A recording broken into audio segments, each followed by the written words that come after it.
Je n'ai pas dit que la CEDEAO lâche le Togo, la CEDEAO lâche le pouvoir togolais. Parce que, vous savez,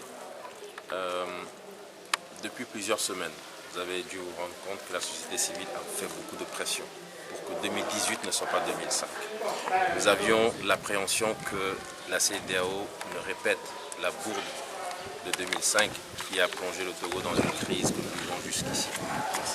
Et au sortir du 53e sommet de la CEDEAO, lorsqu'on lit le document, on se rend compte qu'il y a véritablement des acquis.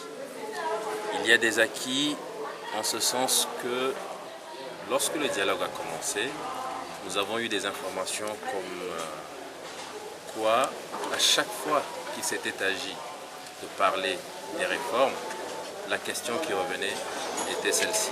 Et notre champion en 2020. Et aujourd'hui, enfin, nous avons vu un document qui permet de parler clairement de la question des réformes pour le Togo, même s'il y a encore des insuffisances que nous avons relevées. Et cette question qui portait sur l'avenir du chef de l'État en 2020, la nécessité absolue de garantir sa candidature en 2020, elle n'a pas été mentionnée par ce communiqué, elle n'a pas été prise en compte par les autres chefs de l'État. Moi, je suis convaincu qu'en 2020, nous aurons l'alternance. Au plus tard en 2020, en tout cas, nous aurons l'alternance. Je ne sais pas si je réponds totalement à votre question, mais voilà un des éléments qui font que je reste persuadé que les chefs d'État de la CEDEAO, en plus d'autres informations que nous avons eues, commencent à prendre conscience de la nécessité de conduire le Togo vers une alternance politique pacifique dans un avenir très très proche pour que le Togo soit en harmonie avec les autres pays de l'espace communautaire. Il est inadmissible aujourd'hui que 14 pays sur 15 aient franchi le pas et que le Togo demeure la seule exception. Vous faites référence à quel communiqué? Il y a plusieurs communiqués, on parle de communiqués tronqués. Alors oui, c'est vrai. Nous, hier, nous avons travaillé toute l'après-midi jusqu'en début de soirée sur le document sanctionnant les travaux du 53e sommet de la CEDEAO. Et après analyse, cette analyse nous a donc permis de relever les acquis ainsi que les insuffisances. Nous avons commencé à travailler sur notre déclaration liminaire.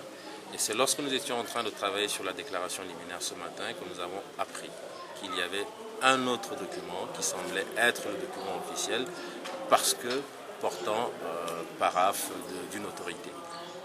Nous étions confus puisqu'à la lecture de ces deux documents, il y avait manifestement des similitudes, certes, mais des différences aussi, des différences de taille. Cela nous a obligés à reprendre la lecture audio du communiqué lors de la clôture du sommet pour essayer de retrouver le document qui correspondait de façon précise à la lecture qui a été faite dans la salle lors de la clôture du sommet. Donc c'est sur ce document que nous avons travaillé. Et bien sûr, cela suscite beaucoup d'interrogations et cela suscite beaucoup de préoccupations parce que nous disons que le Togo est un pays respectable. Nous, Togolais, nous sommes des personnes respectables et respectées dans la sous-région.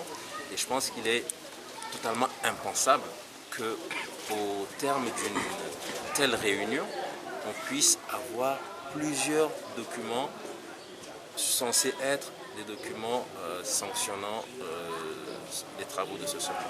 Nous allons donc retourner vers la CEDEAO pour essayer de savoir ce qui s'est passé, essayer de comprendre s'il y a eu falsification, comme certains l'ont dit, et s'il y a eu falsification, d'où est-ce que ça vient? Parce qu'il y a eu des choses sérieuses qui ont été discutées, notamment pour ce qui concerne notre pays, le Togo. Il y a eu des choses qui ont été discutées, des choses très importantes. Certains éléments figurent dans un type de document et ces mêmes éléments disparaissent totalement dans d'autres documents et cela ne peut pas être accepté.